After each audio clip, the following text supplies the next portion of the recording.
Olá, dando continuidade no assunto código de barras, iremos com o seguinte grupo, Francisco Alas, eu, João Vitor e José Hugo, sobre a orientação do professor Cristiano Rodrigo Costa. Dos números, iremos abordar nesse vídeo o código EAN13 e o código DUN14, que são os principais tipos de código de barras no Brasil, junto com o QR Code. O código EAN13. No desenvolvimento do EAN13, o objetivo era adicionar um novo dígito ao código, para que fosse possível identificar o país de origem do produto e tornasse o código de uso mundial. Mas o desafio era fazer isso de alguma forma em que uma máquina pudesse ler sem distinção alguma os códigos UPC, já falado em vídeos anteriores, e EAN.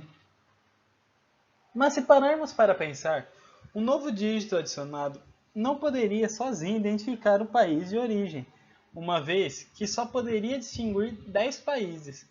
Assim, no sistema EAN, os primeiros 2 ou 3 dígitos são utilizados para identificar o país onde o fabricante está registrado. Os próximos 4 ou 5 dígitos, depende de quantos foram já utilizados para identificar o país, indicam o produtor, e os 5 restantes identificam o próprio artigo produzido. Por fim, o último dígito é o dígito de controle, como no sistema UPC, por exemplo. O código de barras de todos os produtos no Brasil começa com a sequência 7, 8 e 9. Comparando os códigos abaixo, poderíamos supor que eles pertencem a produtos diferentes, o que é razoavelmente, já que, do ponto de vista numérico, há mais um zero no início da sequência. Mas, na verdade, eles representam o mesmo produto. E se observarmos o código de barras, percebemos que a configuração não se altera de um para o outro. A única diferença dá para notar aqui o PCA e o EAN13 é o último dígito. O último dígito no PCA está depois do código, depois da barra. E no EAN13 está antes do fim. Esse dígito zero adicional é explicado pelo fato de que os Estados Unidos e o Canadá utilizavam o antigo código UPC e passaram a ser identificados por meio desse zero inicial, enquanto que para os demais países a identificação é feita por meio dos primeiros 2 ou 3 dígitos. Por exemplo, o código de barras de todos os produtos produzidos no Brasil começa com a sequência 7, 8 e 9, que é a que identifica o país. Voltando ao nosso problema de adicionar um dígito e ao mesmo tempo manter o mesmo padrão de tamanho do código de barras, para não ter que modificar todas as leituras, a ideia foi fazer com que o novo dígito estivesse implícito na forma de escrita de todos os outros. Para fazer isso, a codificação do lado direito não foi modificada, e todos os dígitos continuam codificados, utilizando-se um número par de posições iguais a 1, permitindo que as leitoras continuassem a identificar o lado que o código estava sendo lido. Mas foram utilizados padrões de paridade na codificação do lado esquerdo, que podem variar, dependendo do dígito inicial. Agora, um dígito do lado esquerdo pode ser escrito de duas maneiras, utilizando-se um número par ou ímpar, de dígitos iguais a 1, que podem ser determinados através da tabela. A partir dessa tabela, podemos identificar a forma que é escrita.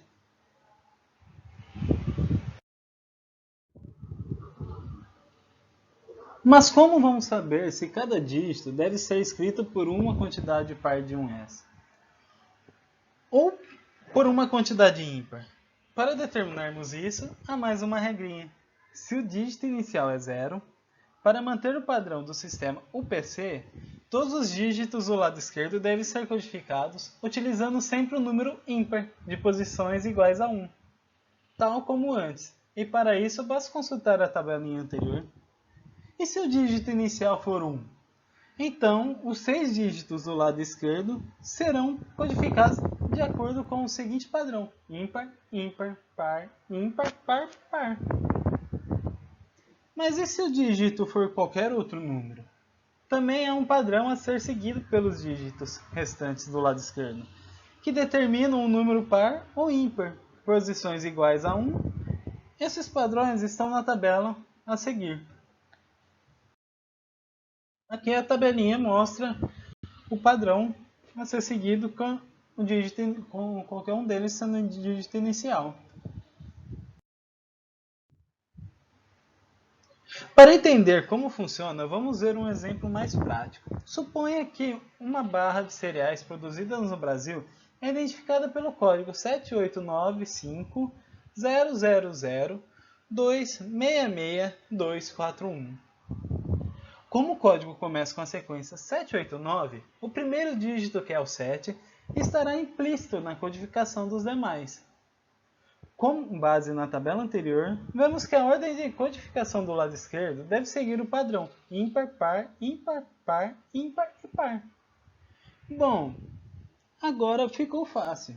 É só substituir os dígitos do código por suas respectivas sequências de identificação. Então, consultando a tabela de codificação do EAN13, obtemos o 8. Tem aqui o número, a codificação do 8, do 9, do 5 e do 0. Para os dígitos do lado direito, ali, não temos que nos preocupar com paridade e obtemos diretamente da tabela de codificação o 2, o 6, o 4 e o 1. Juntando todas essas informações e traduzindo essas sequências para o código de barra, obtemos esse código de barras aqui. O 7 no início, aí 8950000, no lado esquerdo, no lado direito, 266241. Agora vamos falar um pouquinho do código DUN14. Os códigos de barras DUN14, também chamados de códigos de caixa, ITF14 ou GTIN14, são usados para fazer códigos de barras de produtos idênticos em uma única embalagem maior, a embalagem de papelão. A digitalização de um código de barras DUN14 exibirá o produto do código de barras, o produto e o número de produtos idênticos encontrados na caixa. Exemplos incluem uma caixa de cerveja, uma caixa de caixas de cigarro ou uma embalagem contendo várias caixas de lenços. Os códigos de barras DUN14 são usados principalmente na cadeia de suprimentos de produtos e no gerenciamento de estoque. O DUN14 é uma variação de código de barras, também conhecido como código de caixa. Eles são utilizados para identificar as caixas de distribuições ou paletes. O DUN14 é voltado para padronizar produtos idênticos que estejam dentro de uma embalagem maior. Efetivamente, o código DUN14 é mais utilizado pelas redes de distribuição logísticas, pois identificam grandes volumes de um mesmo produto, que estão organizados em paletes ou embalagens de maior abrangência. Com eles, é possível gerenciar os estoques com mais facilidade, pois eles correspondem a um agrupamento total de produtos, evitando que a conferência que seja feita item a item, o que vai fazer com que menos tempo seja gasto e mais dinheiro seja ganho pela empresa. As características do DUN14. Naturalmente, como ele é desenvolvido para identificar um único grupo de produtos iguais, o DUN14 deve obedecer a algumas características fundamentais. São elas: primeiro, o código DUN14 só pode ser utilizado em embalagens que representam o grupo de um mesmo item. Caixas que apresentem produtos diferentes devem ser identificados de acordo com o código de barras equivalente aos mesmos. Segundo, caixas e paletes que apresentam a identificação DUN14 não passam pelo checkout de fornecedores, pelo fato de esse código de barras não ser utilizado por máquinas registradoras. O código para esse fim é o EAN14. Terceiro, O código DUN14 serve para identificar ao distribuidor a quantidade de unidades de determinado produto. Através dele, é possível fazer a entrada e a conferência do estoque. Isso significa que esse código é voltado para facilitar os processos logísticos. Quarto, o primeiro número do código DUN14 se refere à variação logística de quantidade de produtos dentro de cada caixa. Essa variação vai de 1 a 8, que são as possibilidades de agrupamento de itens dentro de uma mesma embalagem. Quinto, como dito no item 3, o código DUN14 é específico para o uso logístico, não tendo relação com o código de barras, utilizados pelas redes de varejo. Essas empresas utilizam o EAN14. Vantagens dos códigos DUN14. São vários os benefícios proporcionados pelos códigos de barras, para os comerciantes. Pensando nisso, fizemos uma lista com as principais vantagens. Vamos conferir? Maior organização dos produtos, vende mais, atende às necessidades do mercado, auxilia na venda dos produtos, controla o custo e agiliza os processos, atende os requerimentos dos comerciantes. A relação do DUN14 com o EAN13. O DUN14 é utilizado para identificar as caixas ou paletes de produtos que apresentam o número de EAN. Através desse código é possível identificar o pacote, o lote e o código dos produtos, e até mesmo o código do fabricante. O EAN, European Article Number, é efetivamente um código de barras que serve para identificar itens disponíveis ao mercado. Por esse código, é possível definir as características do produto, sistematizando-as em uma base de dados comum. O EAN se tornou um padrão em identificação de produtos, sendo necessário utilizá-lo em caso de exportação e até mesmo em alguns marketplaces nacionais. Quando vários produtos compostos de seu EAN são agrupados em uma única embalagem, ela passa a receber um código específico, chamado de DUN14. A montagem desse código de barras é feita da seguinte forma.